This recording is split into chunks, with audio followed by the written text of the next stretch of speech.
Hello and welcome to another edition of Goalmouth Scramble.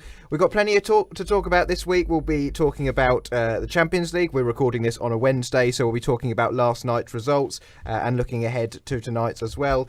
We've got quite a lot of Man United talk as per usual because they're in the news all the time this week at the moment as well. And we'll also be looking at Preston and my team Ipswich and Villa as well, and a few other bits and pieces along the way. I'm Tom Mortlock, and joining me to talk about all that and more. Firstly, let's go to George Hodgson first. Good afternoon. Hello. Good afternoon. How are you? Just recovering from a crazy night at Villa Park, really, but good on the whole. Yeah, could have been worse, but could have been better, I guess, that one. We'll come on to that later on. And Oli Portlock is also here. Good afternoon. Good afternoon, Tom. How are you?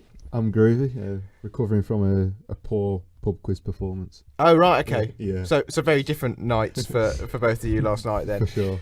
Right, well, we'll kick off. We won't dwell on Man United for too long, but we will start off with them simply because how can we not, with all the news stories that they're creating at the moment.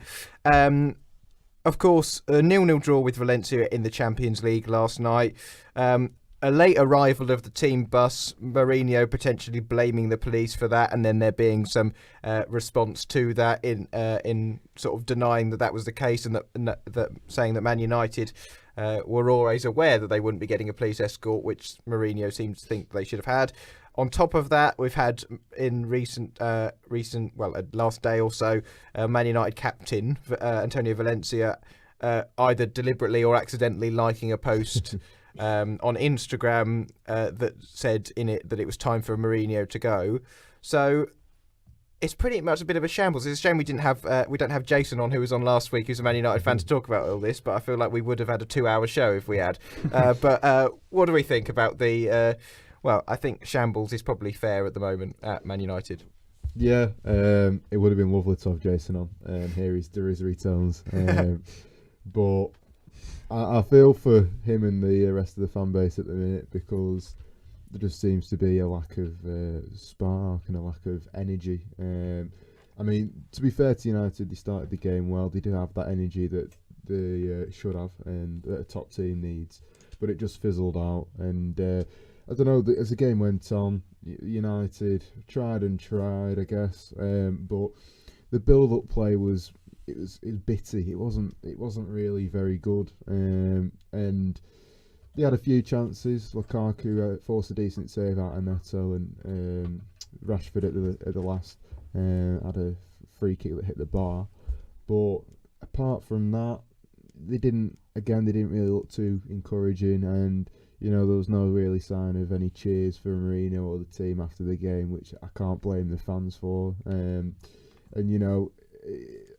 although they had shots, Valencia had shots too, and Batshuayi missed one from about 8 yards out. We should have been putting that in the back of the net. And it's one of those where they're at Old Trafford, they should be getting a result there. I know they've not got a decent record against Spanish teams, dating back to Fergie's era, but under Mourinho, solid defensively, all right, they got the clean sheet, but they've got to attack and be more clinical.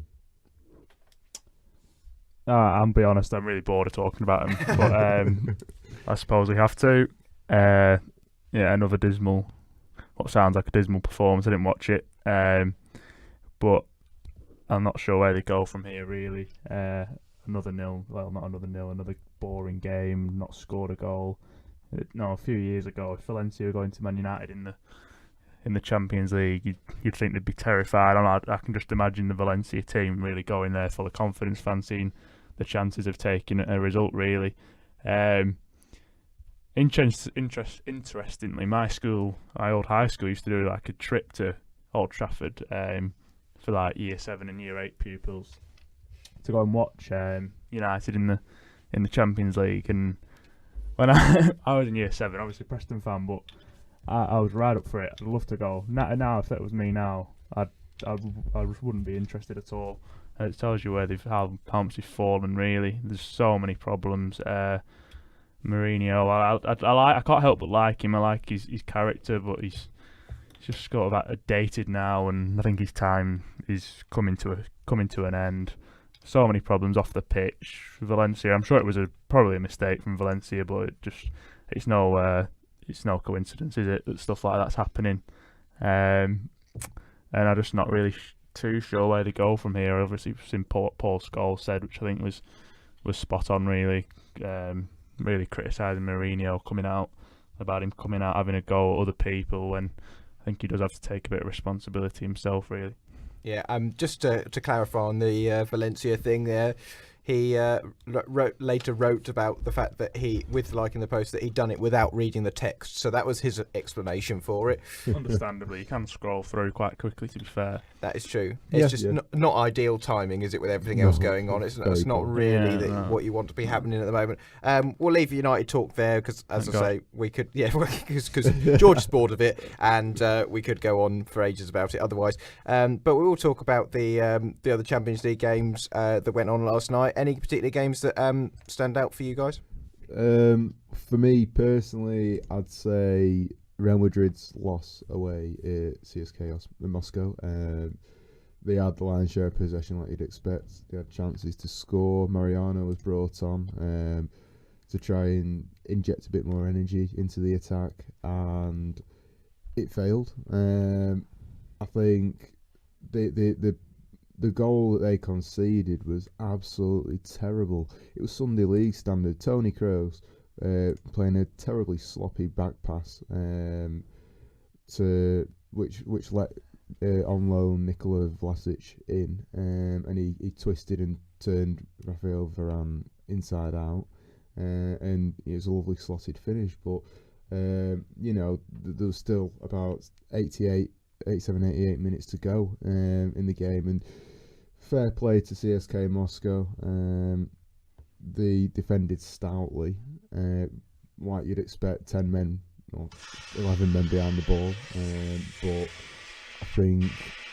I think it was quite shocking that Real Madrid just didn't have anything, no real response. But it's an absolute. What a result though for CSK Moscow. Especially as they've sort of gained a reputation of not really keeping clean sheets, in particular in the Champions League. Igor Akinfeev sort of gaining a reputation for having not kept a clean sheet in years and years, but he managed it, and I think he might have managed it before recently, but this obviously been the standout result. Quick shout out to Akinfeev again though, because he was sent off 4 minutes into injury time for 2 yellow cards in quick succession, both for dissent. So that's quite an impressive feat as well in that situation. So well done to him. George, your standout tie of last night? I think the better games are today actually, but on last night I'll taking over the negativity role from Jason. I'd like to keep an eye on the English team, so I was really pleased to see Man City win. It's a competition where obviously my club isn't playing in it, so as long as the English teams do well, I'm happy. So, and I think they're the team that have got the best chance of winning it, probably alongside Liverpool. So, really pleased for them to nick it late on after a poor result against Lyon in the first group game, and hopefully they can kick on in that group, because it's not too tough a group really for City. They should progress through with ease, but like I said, I think Liverpool, Napoli tonight, Tottenham versus Barcelona, it'll be the really good ties. Yeah, I agree. I think it was lovely to see David Silva score. I think he scored about 4 in 5 Champions League games now, and I don't know, it was weird because Hoffenheim weren't afraid to leave themselves open. Well, I think we have to give credit to Hoffenheim for the way they played. I mean, I was watching the coverage, commentator, particularly Robbie Savage, was being not negative about the way they were playing. They were clearly impressed about the fact that Hoffenheim had tried to match Man City, but there was a sense that they thought it was quite a naive. It was a brave approach, but maybe a foolish one at times. But the fact that it ever so nearly got them a result playing that way. Scored very early as well. And when if you plan on sitting back for 89 minutes, there's only one thing going to happen with City. So I think it's a fair play to him for going and trying and matching them in that respect. And I think if you lose 2-1 to Man City, they'll be thinking, well, if we had gone with a defensive approach from the start, it probably would have been 3 or 4-0 because City have the quality to pick them off. So I think that if they've got to try and continue to play that way, and it's a way, particularly in the Champions League, against Lyon and Shakhtar Donetsk, the other two opponents, and it's a way that that Julian Nagelsmann, the manager, has been sort of become famed for playing, and that's why he's got the job at RB Leipzig coming up for next year. And a lot of people are tipping to be managing in the Premier League for a big club at some time in the future. Yeah, for sure. I think he's a fantastic manager, and youngest Champions League manager ever. He certainly galvanises the players, and they obviously buy into what he does. And to get a team like Hoffenheim, who, to be fair to them, have had a fair share of stick over the years because they're not a traditional club and they have spent money to get up to the divisions, a bit like Leipzig. To go from like the brink of going out of the German professional leagues all the way up into Champions League is a no mean feat. And I think they'll look at the group and they'll say, well, they'll take confidence from the performance against City, but they'll say we're as good as Lyon and Shakhtar, especially after the 2-2 draw, and they'll be wanting to take advantage of that to get that second place finish. Just to run you through all of Tuesday night's results in the Champions League then, in Man United's group, obviously they had the 0-0 draw with Valencia. It was 3-0 to Juventus over Young Boys, with Paulo Dybala scoring a hat-trick in that one. Group G, CSKA Moscow, as we've already mentioned, beating Real Madrid by 1-0. The other game in that group finished 5-0 to Roma at home to Victoria Pilsen.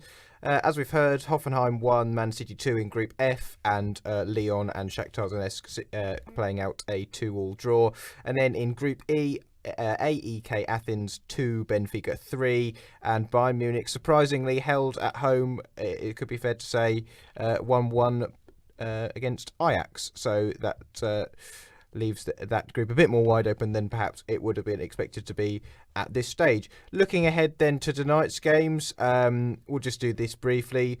Spurs, Barcelona stands out, Napoli, Liverpool as well, those probably being the two main ones. And then in Group A as well, Borussia Dortmund against Monaco starting really poorly in League this year, and find themselves in the relegation zone. So it'll be interesting to see how they cope with the return of Champions League football as they travel to Dortmund.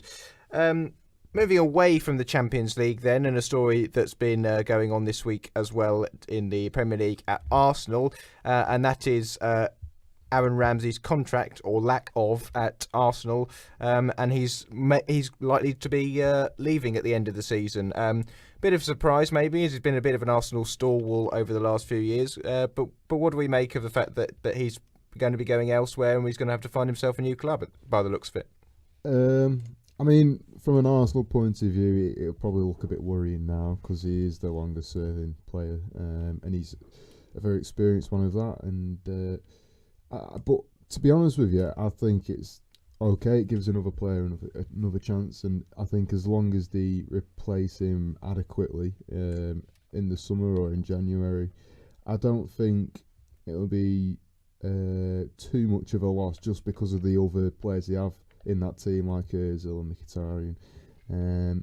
Because I remember we spoke either last week or the week before about trying to fit Ramsey and Ozil in a team is quite a task, and it was always going to be that one of them will end up leaving. As for Ramsey, I don't think he'll be short of clubs in Premier League and abroad that'll offer him deals. It's just a case of who he prefers to play under, I guess. And I expect him to stay in the Premier League, but and in a top 6 club. But any team that signs him, he'll become an asset to them. So it's one of those. I think it'll be all right for both parties. Myself. Yeah, like Ramsey as a player, I think he's quite good actually. Obviously had a really good European Championships a couple of years ago. Like you said, I don't think he's irreplaceable. Injury problems quite a lot. Some games he doesn't really turn up, but there's no doubt he's a good player. I think he'll be a good addition to whoever he goes to. I think he's a player that probably could play abroad, fit in quite nicely, maybe somewhere like Spain. But I'd probably expect him to stay in England, but I'm not too sure who to. Obviously, he's not going to go. I don't think he'll go to Tottenham with the rivalry. Obviously, Liverpool have a whole host of midfielders similar, sort of Chamberlain, Keita, Lallana, who I know is coming to an end, Wijnaldum, so I'm not sure where he'd fit in there. So I'll have to see what happens, but I think it's a bit of a waste for him actually if he's going to have to wait till the summer to move on. I mean, I'm not sure how old he is now. If anyone knows, 27. 27. It's a bit of a waste to sort of have a season at 27 for sort of prime age, not sitting around, not doing anything. But yeah, like I said, I think he'll be a good addition to whatever club he moves on to. Do we think he's going to have to drop out of that so-called Big Six if he does stay in the Premier League? Is he going to have to? Is there a team that would be able to afford his wages and the reputation of the player that he is to come to them lower than that in the Premier League? I think people could afford him. Yeah. Yeah, I mean, you look at like teams that are outside of that top six, like Everton, West Ham, who already pay hundreds of thousands of pounds a week for these. Well, for lesser type of players, to be honest with you. But I think it'll majoritively depend on how the situation at different clubs lies in the summer. I mean, you never know if Mourinho's there or if he goes at United. I think he'd be a good fit at United. Could he come in and do a job? And as a free agent, obviously he'll want a lucrative deal, but as a free agent, it's one of those where a lot of clubs will take advantage of it, and I can certainly see West Ham going in for him because he goes on a free as well. Yeah, I think there'll be a lot of interest. To be fair, of course, the interesting thing will be that as it is at the moment, he will have the option of signing a pre-contract agreement with a foreign club from the 1st of January. So it will be interesting to see whether he goes for that if there's foreign clubs who are going to be in for him and then he already sorts that deal out, or whether he's going to wait till the end of the season and see what offers there are on the table here domestically as well. Interestingly enough, neither Arsenal... so Arsenal did have it. There was an agreement in place for a 4-year deal, but that was... For some reason, we don't quite know, that's fallen through. That's been withdrawn by Arsenal. Neither Arsenal nor Ramsey or his representatives have said why the deal has collapsed. So we can't really speculate on that, but we'll have to wait and see where he ends up then. Moving on then I'll start with you, George, because you were there, the dramatic night at Villa Park last night. Of course, a 3-3 draw between Villa and Preston. One that you definitely say was a good result for Preston going into the game, but 2-0 down, then 3-2 up, Villa having had a player sent off, and then 86th minute made it 3-3 for Villa, and then 91st minute, and then 3-3. 91st minute was 3-3. Then there was a penalty save further into injury minute, time. Last kick. So, just sum up your emotions about the roller coaster of that experience. Firstly, bonkers, really. just bonkers. I've not seen a game like it for ages. The last one I can remember is when we played Burnley about 10 years ago, something like that. We're 1-0 down, made it 3-1. They scored 3 goals, won 4-3.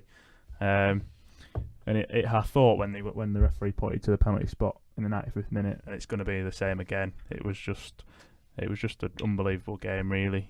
Sort of as a supporter, it puts you through every emotion possible. You think you've lost at half time, 2-0 down. You think it's just going to be another defeat, and I think all the fans wanted at half time was them to come out and have a real go at Villa. And Alex Neil's sort of been criticised for his substitutions in recent times, but his substitutions were just spot on last night. Obviously, all of them scored, but Daniel Johnson, he obviously used to play for Villa, was unbelievable, dictated the game. Before there, I think James Chester was sent off in the 55th minute, but in fairness, we looked like scoring right from the start of the second half. We completely started playing exactly how we were last season, knocking it around, looked confident on the ball, just probing around the edge of the box, and then we got a really nice pass from Robinson, we get the penalty. Nemecha wins it, who was unbelievable as well, by the way, on loan from City, sort of his best game by far for us. Then we just keep going, we get it to 2-2. Really nice free kick from Gallagher, good technique. I think the keeper will be a bit disappointed with it, and then when it goes 3-2, you think, right, this is it, our season's going to turn around from here. And if I was reporting on it, the people must have wrote so many different match reports ready and chopping and changing, because it changed that much in the last 10 minutes. But then the Villa goal to make it 3-3 is pinball in the box, and we're over in the far side by the corner flag on the other side, and you can just see it, and it's the worst feeling as a support where that ball is just bouncing around in the box, and you just know what's coming, and then the wild swing at it from Balassi into the back of the net, and then you think, right, we'll take a point here. because they were coming again, Villa, and then the referee couldn't wait to point to that penalty spot, to be fair. Glenn Whelan steps up. I know he doesn't score many goals, but he's the sort of player you expect to just sort of stroll up and roll it into the bottom corner. But it would have been such a kick in the teeth to lose that game. I'm not sure how he would have picked them up, the players in the dressing room, because it wasn't what they deserved. So, look, on the first half, Villa did well, the better team. So, I guess we have to take a point and move on. But to Wigan on Saturday, which is a huge game before the international break, and Callum is our Wigan fan. He's sat in the corner with a grin on his face, which will soon be gone come 5 o'clock on Saturday when Preston beat Wigan. Right, there we are. Ollie, as a fellow P&E fan of George, what did you, obviously not being there, but what did you make of the performance and the fact that maybe that'll be a bit of a confidence boost for Preston going forward into the season? Yeah, first half was performance befitting of a bottom of the table team, to be honest with you. It was well below par, and I think Neil said at half time to them, like, this isn't how we play. He said, do you believe in yourselves? And every single one of those players said yeah. So they went out and they had a point to prove in the second half, and they showed it. Watching from the pub, it was nerve-wracking. So I don't know how George felt being there, but I think the second half really did prove that the players do back the manager, and it was an inspired performance, inspired by the substitutes. I mean, Johnson playing behind the striker, where majority of the North End fans will agree is his best position, was fantastic. Nemecha, like George said, best game in a North End shirt so far, and it was that sort of will and desire for him to press the defence and close down that North End fans absolutely love. And if he keeps doing it, he'll be a fan favourite and he'll get the reward. But again, watching, I'd still have a lot of concerns about the defence. Conceding 3 goals and could have been 4, could have been 5, you never know. But it was concerning. But it was a good leap by Kodja for the first goal, and I've got to say I think Maxwell's justifying the decision as well as the penalty save, but in general he's just justifying the decision to be put in between the sticks. I hope for Wigan on Saturday, obviously being a local derby, we come out fighting, and I think we will. I think I'm hoping the fans will get behind them, and it'll be one to savour. I'm thinking, I call him in the corners saying 3-0 to Wigan, but I think he's deluded. I was going to ask him in a minute. Callum, you going 3-0 Wigan at the weekend? Yep. He's completely sure of that. 3-0 Wigan, who haven't scored in the last 2 games. Preston will score. I think he knows a bit more about rugby than football, as you can tell. But we'll leave him though. He's 3-0. Ollie, what are you saying? For me, I'm saying a 2-1 Preston. And George? Yeah, agree. 2-1. But 3-2, all our games seem to be 3-2 at the minute, so maybe a 3-2. As the objective and neutral fan in the room, I'll say 0-0. Oh, fair play. We'll talk a bit about Villa now, because it was a dramatic night both on and off the pitch, as the hunt for the infamous cabbage thrower begins. If anyone hasn't seen that story, I don't know how you've missed it, but there was a cabbage thrown at Steve Bruce by a Villa fan, and while this obviously does have a serious side to it, we shouldn't be having things in football grounds that are being thrown at people. The fact that it was a cabbage just kind of add a bit of humour to the story, but glad that no one was hurt by said flying cabbage. But the overall situation at Villa, they currently sit, it's a difficult one because they sit 12th in the league. They're on 15 points. Swansea are in 6th. In fact, even Brentford in 5th. They're on 17 points. There's a 2-point difference between 5th and 15th place. So, and I know that Aston Villa fans will be expecting at least playoffs again this year. And they've got an awful lot of quality in their squad, but many aren't happy with the way that it's going with Bruce. Obviously, culminating in extraordinary instances last night, but it's not like they're at the wrong end of the table and performing awfully. They're just on a bit of a sticky patch of form at the moment. But it's a bit easier for us to say that as non-Villa supporters, because there's obviously something that's not quite right for them with the relationship with Bruce and the way that he's managing the team at the moment. No, it's all a bit ugly, isn't it? It's so many clubs like that in the last few years, like Villa, that come down and expect instant success, and that's just not how the Championship works. Which I'm sure they've realised in the last couple of seasons. On the cabbage, I'm not sure why that's out of everything you could take into throw, you could choose that. It's stupid, really. I don't think that's going to help anything. I feel a bit sorry for Bruce, actually. He had a tough year off the pitch and stuff for the last year or so.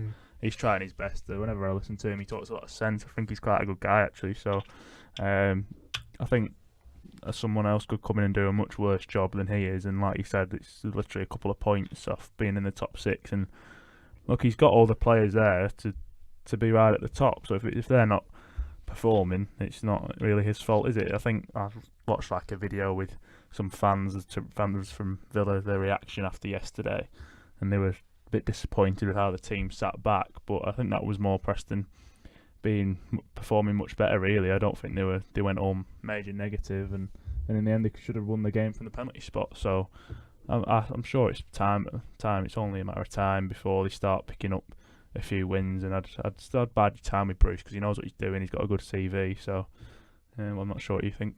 Obviously, the position that they're in at the moment is they've played 11 games. There's a lot of teams around them who have only played 10 and are playing tonight, so they could be slightly further down in the league, further off the playoffs. But so of their 11 games, they've only won 3, but by the same token, they've only lost 2. 6 draws in there, which it depends where you are in the league what 6 draws feels like. For Villa, they probably feel like defeats, a lot of them, because they expect to be winning those games rather than drawing them and being up at the top end of the league. If you're a team at the bottom, then you're quite happy to take 6 draws for 11 games if you've only lost 2 of them. But it shows how the circumstances change. I do feel a bit sorry for Bruce as well. I think he's done a decent job, but I can also understand when you are a club with that great expectation, and I know the phrase big club gets bandied about a lot, but you know, they are a club that up until very recently were a mainstay in the Premier League. So you can see why their life to the Championship football has been something that they're difficult to accept, particularly if they find themselves in mid-table even at this early stage. Yeah, for sure. I'm with you too.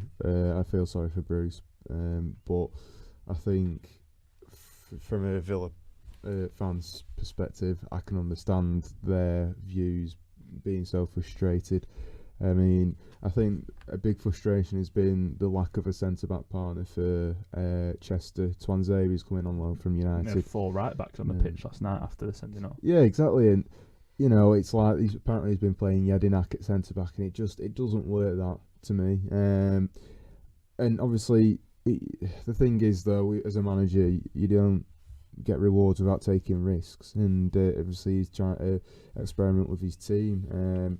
I mean, he played Mark Bunn last night, didn't he? He'd not played, I think, since last season the best night against Burton. I mean, he had Nyland on the bench, who apparently had been pretty unconvincing himself. And I don't know where Andre Moreira was on loan from Atletico Madrid. But, you know, it's one of those, it could be a case of finding his best team. But to be honest with you, being the experienced manager he is, and with the wealth of talent he has got, I do think they should be competing top 3 with Leeds, Middlesbrough, and you know, I can understand the Villa fans' frustrations, because when you've got someone like Yannick Bolasie sitting on the bench at Championship level, it does make you wonder, well, why the hell is he not on the pitch? Yeah, but also why the hell why they where they are at the moment? Because if they can afford to put him on the bench, surely they've got enough quality to beat most teams in this division. You would have thought, certainly in the attacking areas, anyway. Yeah, for sure. And looking at some of the draws, I mean,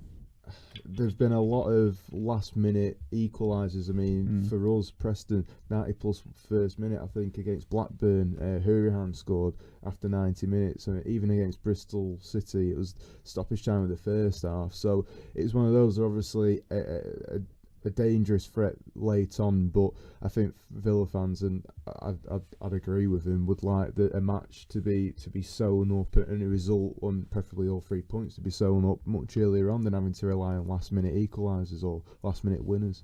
Yeah, just a quick word then on Ipswich before we move on. That's my team. Very little to change since last time we spoke. At the weekend, we're 2-0 up away at Birmingham, despite that being maybe against the run of play, but nonetheless 2 clinical, well-taken goals. And we're sitting there with the opportunity for a perfect away performance to get the first win of the campaign.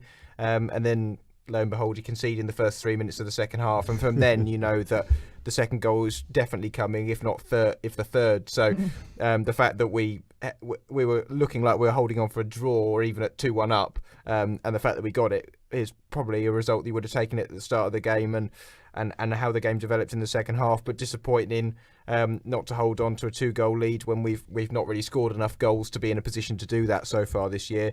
And then last night, comfortable 2-0 home defeat to Middlesbrough. Well, I mean, what can you say really? Middlesbrough just don't concede goals. No. Tony Pulis has got them brilliantly well drilled. So if you concede 2 goals in the first 15 minutes, however you play from then on, it's gonna be difficult to get back in, impossible to get back into the game. I think second half we played a lot better than we did in the first half, but I think that flattered to deceive a bit because Middlesbrough didn't need to exert too much energy. They didn't need to push forward, and they probably still had the better chances on the break. And the reason why we look better is because they just sort of sat in, defended well, solidly, occasionally put the odd cross into the box, but didn't really trouble them apart from one John Nolan header that was flicked past the post. So we never really built up any pressure. So yes, we played better, but when your first half performance is probably 3 or 4 out of 10, and then you're 2-0 down and you take it to a 5 or 6 in the second half, it's not going to make an awful lot of difference. Still, obviously, no wins in the league or at all this season. Knocked out of the cup as well. The only team not to have won so far in the league. I'm starting to get quite worried now. Yeah, understandable. I think probably more so than you guys are as Preston fans, even though Preston are actually below Ipswich at the moment, albeit on goal difference. It's really difficult to see not only where our goals are coming. Well, the three issues, and these kind of tell you why you're losing football matches. It's difficult to see where our goals are coming from. We're conceding terribly sloppy goals a lot of the time that mean we're losing games, and it's difficult to see where our first win's going to come from. Yeah, so apart from that, it's going brilliantly. But yeah, Swansea away at the weekend, they're sitting in 6th, starting to get into gear as well. Can't really see us getting anything from that. So it's difficult to see where the goal for it is, particularly because Caden Jackson in particular is getting quite isolated up front. I don't think we're intending to play hoofball quite as often as we were deliberately doing under McCarthy, but it's sort of turning out that way as we end up panicking and being low on confidence. Players don't want to lose possession of the ball. So yeah, it's looking a bit bleak at the moment. Again, it's difficult to know once we get the first win whether then it is a confidence thing or whether it is simply a lack of ability thing because we've got a lot of players who haven't played Championship football before. When it comes to January, if you're in a similar position, where would you strengthen for you? I still think we need a creative midfielder. We've got John Nolan in from Shrewsbury, who's kind of billed to be that player, but I don't really see anything sort of particularly tricky about him. He doesn't beat players. They're not standing off him. They're not worried about what he's going to do. He's quite sort of economic with the ball, but he's not really involved in games to a positive influence that much, and can quite often get lost in it. So from that point of view, we haven't really got anyone to create chances. Obviously, now we're in a position where we got Ellis Harrison in as one of the strikers last year from Bristol Rovers. He's now out for 2 months with an ankle an ankle ligament injury, I believe. So he's not available. John Walters, who we signed on loan from Burnley, he's out for 6 months with an Achilles thing, so he's gone back to Burnley now. So it's literally Caden Jackson and Freddie Sears are our 2 striking options.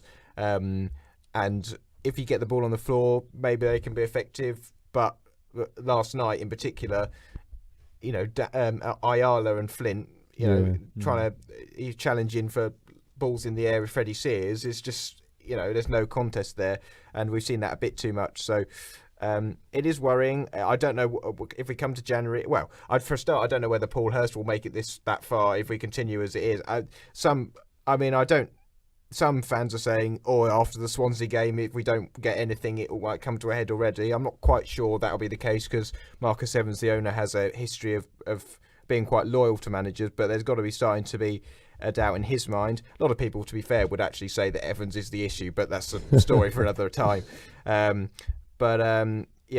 Certainly there's a growing ratio of the fan base who are already saying that it's perhaps, if maybe in the next one or two games, or even the Swansea game at the weekend, that if we don't get anything, then it might be time for a change.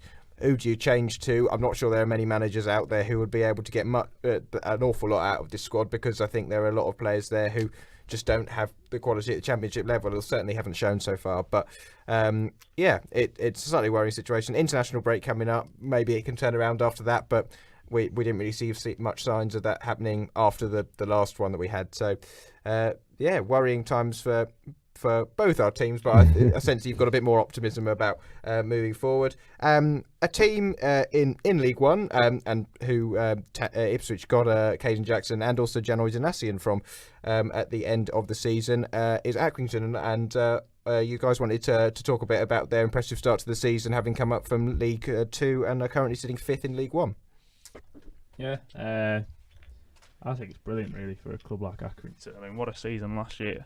And to come in to League One and show the fearlessness that they have and the ability to really not only keep clean sheets but score goals as well. I mean, it couldn't be going better for them really. It's going so well. Actually, when I watched them the other week, Preston were away. I can't remember where. It wasn't a too appetising trip, so went to Accrington against Wimbledon. There's a really good feel around the club. There's a pub just literally outside the ground. There's really good atmosphere before the game amongst all the fans talking and stuff. I enjoyed it. I think I'd be more than open to go again. So they've just had a new stand built, I think. So they're making advancements off the pitch as well. Got Coleman coming out talking to all the fans before the game. It's a club. It's the club. A club being run the way you want to see a club like that being run like, and I think everyone, that's like from Championship fans, Premier League fans, like local in the Northwest, will only take that joy from seeing a club like Accrington doing what they're doing.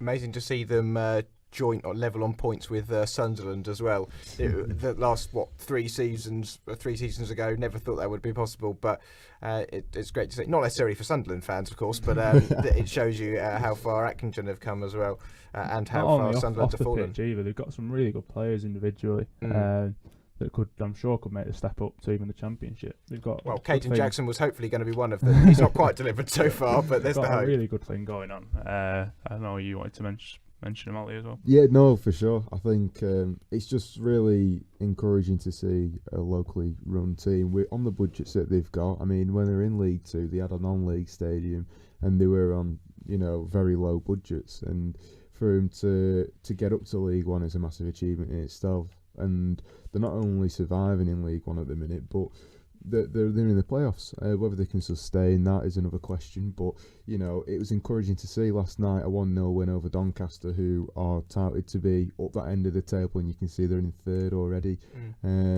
It's fantastic, and it's one of those, they get knocked down time and time again, and they get back up, and it's fantastic. And it's, to be fair, it's a credit to John Coleman and Jimmy Bell for.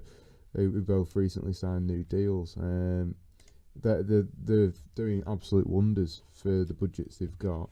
The interesting thing I was seeing being discussed last night was that despite the opening of this new stand, attendances since the end of last season, I think they'd halved or they dropped dramatically. Really? All right. Which I found quite interesting, and I guess it's unfortunate. Might be away. I don't know what clubs they've played at home. Maybe away. Maybe fans impacting that. Possibly. Yeah, I might be wrong. Potentially. I saw Coleman he's not criticising, of course, but just encouraging more people of Accrington to come on and watch him. So hopefully the new stand might impact that, to be fair. Yeah, I mean, bringing fans out, and that's all you really want as a manager. You want your locals to come in. Obviously they'll have the regulars, but you'd think with their league position they'd attract more fans, and I really hope they do. But having said that, they're in a catchment area like Preston where there's so many good competition, teams. I mean, you've got very near to them. You've got Blackburn, who are flying high in the Championship as well, and you've got Burnley the other side, and it probably goes the same for Morecambe as well, who are staving off relegation at the minute. But it's hard for these lower league clubs to survive as it is, and I'd just encourage anyone that has a spare few hours on a Saturday to just go and watch your local team. Down like to Accrington. the WAM Stadium. Oh, for sure, and you'll be guaranteed some good match action. Right, back up to the top tier of English football then, as we conclude the show with Premier League predictions. Just to run over the first week that we did it last week. Of course, it's 3 points for an exact correct score in a fixture and 1 point for the correct result. So Jason, who's not here this week, he tops the scoring charts with 13 points, which is a pretty good score. I think we'll find out over the course of the weeks. I managed to get 11, so I came second last week. Ollie got 10 and George with 8. So all pretty close go from the first week. And of course, that will get decided how we all do as we go through the weeks. But on to this week's fixtures then. And we start off with the Friday night game between Brighton and West Ham. What do we think, chaps? Ooh. Tuffy. It is. I always fancy Brighton at home. Obviously, West Ham, they've got to take confidence from the win over United into this one. I'll go for a 1-1. 1-1. Yeah. Ollie? It is a tough one. I think Brighton will concede a couple goals against West Ham, but I can see them... I can see them getting a draw at home. I'd say 2-2. 2-2. I'm going to go for West Ham to nick it 2-1. I do usually like to back Brighton at home. I think that they've turned that into not exactly a fortress, but they've definitely turned it into a place where you feel they can get and you can get a result. They can get a result against much bigger teams in terms of reputation.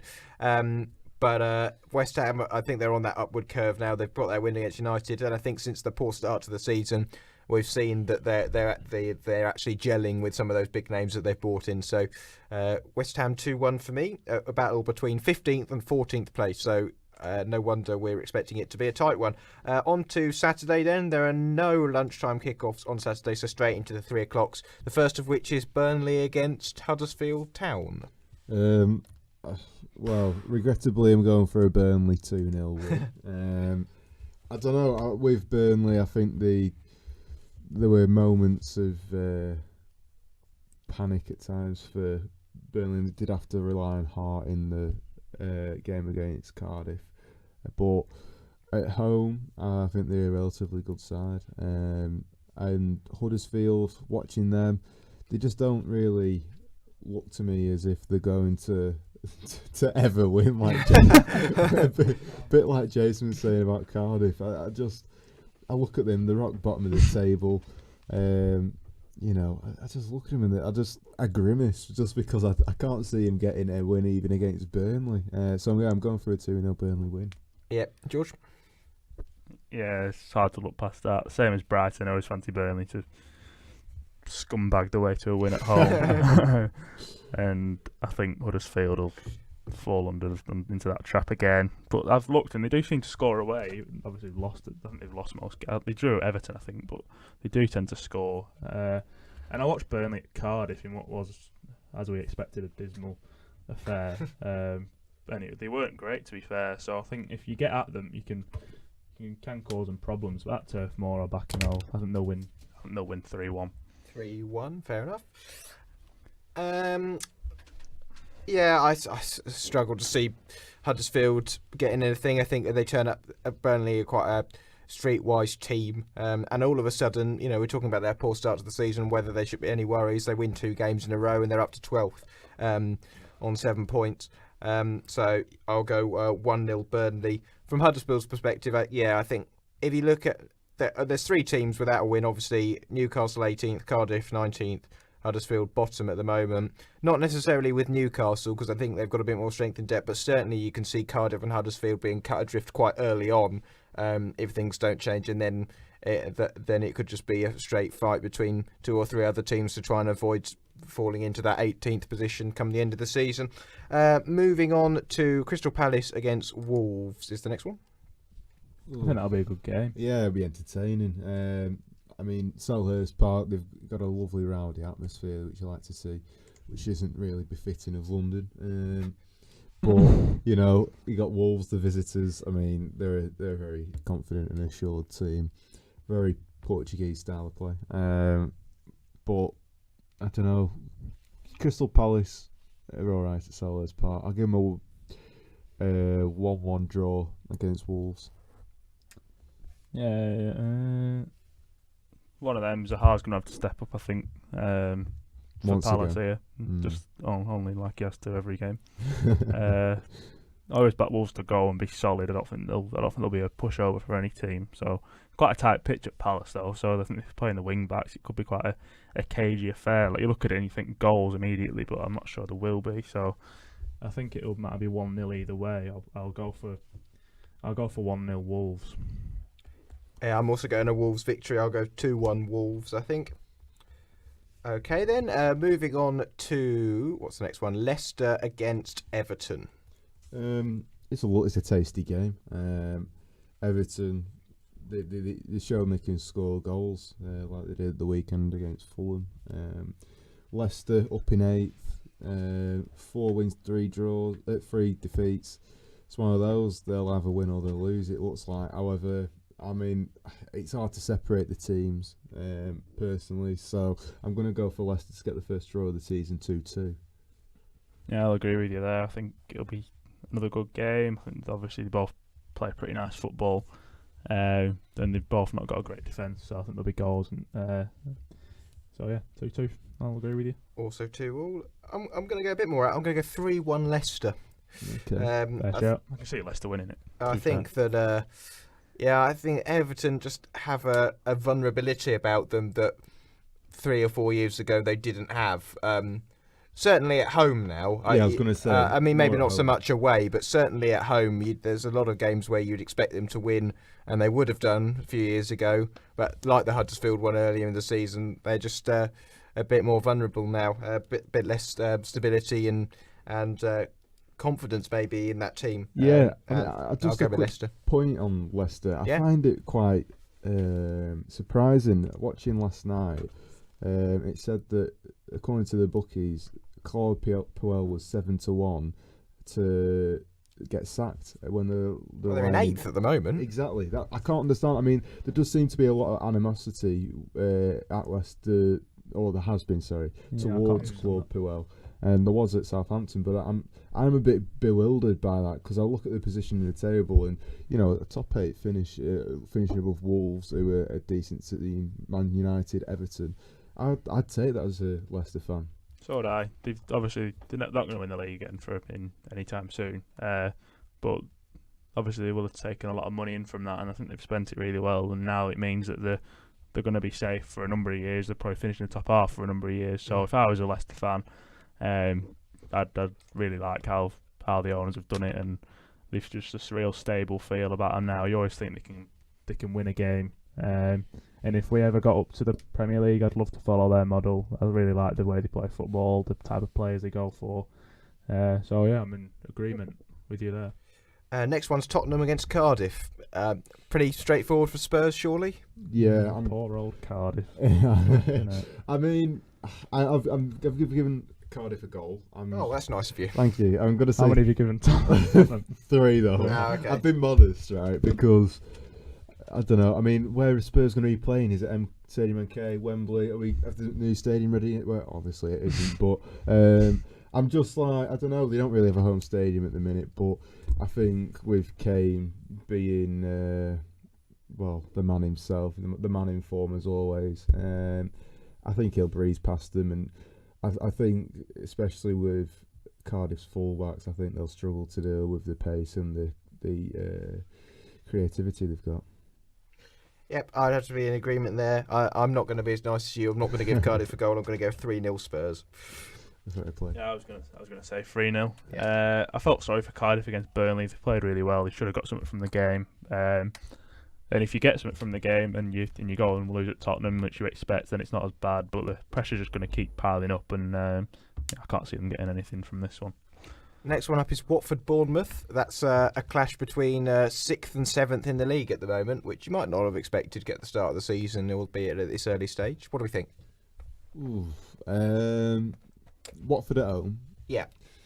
In that case, I'll go for 2-0 Watford. Just because I quite like them at Vicarage Road. I think they've got a decent enough team and enough quality to bypass Bournemouth. Don't get me wrong, I like Eddie Howe, but I can see a bit of a smash and grab victory for Watford, really. Yeah, Watford haven't actually won in 3 at the moment. They're but that, to be fair, those games, one of those home against Man United, away against Fulham, which was a 1-1 draw, and then a defeat at Arsenal. So it's a bit misleading, that one, I suppose. Bournemouth, of course, won on Monday night against Palace. I'll go draw. I think it feels a bit of a cop out, but I'm going to say 1-1. I think it'll be close. Yeah, another team Watford I always fancy away, and another team Bournemouth at home I don't fancy Bournemouth away often. So I think Watford will win this one. I think they'll get back amongst the wins. 3-2. 3-2. Goalfest. And then the evening game on Saturday is Battle of the Uniteds between Manchester and Newcastle. Horrible game to predict. There's so much negativity around United at the minute.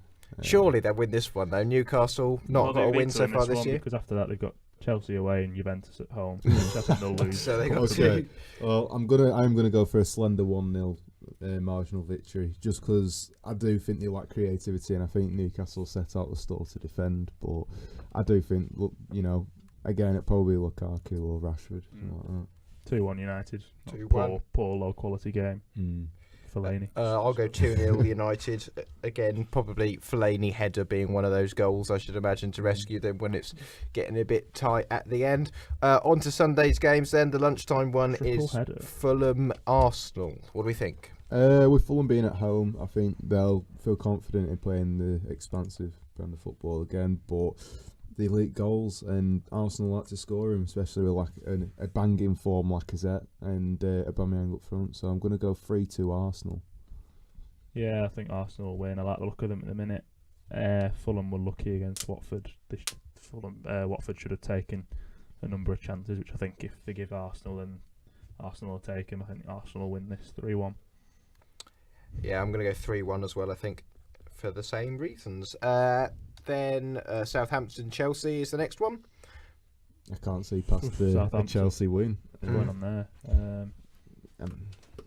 I don't know. I really like Kovacic, to be honest with you, in this Chelsea side. He has that kind of dynamism about him that a young Cesc Fabregas had, and I think he played a sublime ball through for Hazard against Liverpool. And I don't know. I think Chelsea have too much quality. I'm going to go for probably a 3-1. Yeah, with Southampton being at home, 3-1 to Chelsea. Nice. Yep. Yeah, I think this could be tough for Southampton. There's always a big win somewhere across the fixtures, so I think it might come here. So I'm going to go for 4-1 to Chelsea. 4-1. I'll go slightly more reserved, but comfortable 2-0. And then finally on to the what is undoubtedly the biggest clash of the weekend. Well, at least promises to be anyway. Liverpool-Man City is the 4:30 kickoff on Sunday. How do we see this one going? Clash of the Titans. In my recent time, it's been Liverpool's, hasn't it? Yeah, well, that's the thing. I think I am going to sway with that again, but I don't know. I was thinking of predicting a 1-0, but I do think there'll be more goals than that, so I'll probably go 2-1, to be honest with you. I don't know if Sturridge will score again, but I think probably Firmino's not scored in 3 games, so I think he's due another goal, and I do think it'll be an end-to-end game, but I'm looking forward to it very much so. George? Yeah, Liverpool obviously a big game in midweek, so I think depend how much wind out of the sail that takes. I think City might get something, so I'll go for 2-2. Okay, And to finish off the show, I'm going to say 0-0. No, I'm not. I'm going to say. Oh, yeah. I think I'm with. I'm going to go with a draw. I think I'll go 1-1. There we are. Too tough to call. Yeah, it's going to be a tricky one, and might give us a really early indication of potentially who might be taking the title, because most people would agree that it's probably between those two teams, but Chelsea as well have shown their credentials, but that's going to be a big clash to look forward to. And with that does bring us to the end of the show for this week. Thanks very much for listening. We'll be rounding up all the stuff that we've talked about next week, for this week, next week, and looking ahead to another round of Premier League fixtures amongst all other things. But for now, I've been Tom Mortlock. Thanks very much for listening to the Goalmouth Scramble this week, and we will see you later. For now, goodbye. Goodbye. Cheers. Goodbye. Bye.